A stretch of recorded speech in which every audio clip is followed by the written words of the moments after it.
Kayo po ay ilang taon ng user ng Meliwheel? Last year lang po. Last year. Ano naman pong mga sakit ang nais ninyong mapagaling ng Meliwheel? Ay, constipation po eh. Opo. Ilang taon na po si Sister Noemi?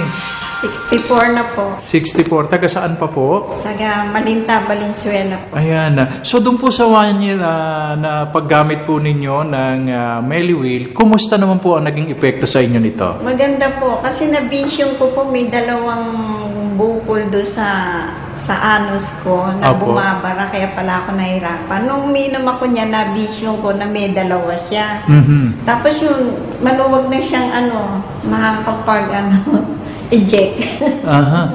So, sa 1 taon po na pag-inom ninyo, nag-umpisa po kayo ng ilang kapsula na Meliwheel? Nag-start po ako sa 20 lang po. 20 capsules. Per day po yung Per day. So, paano pag-inom po ninyo noon?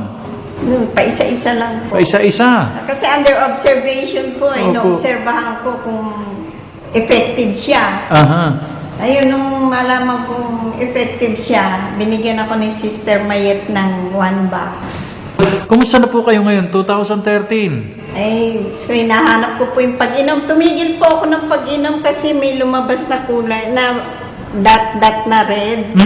Siguro toxin yun, sabi ni Dang.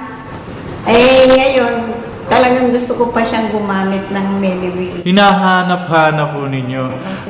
Maganda. Ano po ang inyong iwang mensahe po, lalo na sa may ganito pong karamdaman na sister? Maganda po talaga sa katawan kasi sinubukan ko pa muna. Nung malaman ko effective siya, dinagdagan ko yung aking pagkukonsumo ng Meliwheel. Talaga nung pa po naririnig ko na hinihila ako dito sa Makati, pero parang may humahadlang pa. Eh, ngayon po, kahit mag-isa ako pumunta rito, yung mga kasama ko hindi po dumating eh. Niyaya ko po sila rito eh.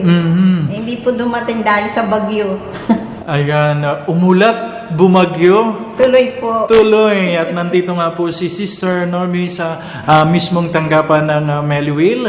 At ito po ang isa sa mga pagpapatunay na talagang ang kaloob ng Diyos ay kaloob. Sapagkat ipinagkaloob po sa kanyang Meliwheel at ipinagkaloob din na nandito siya ngayon sa tanggapan mismo, main office ng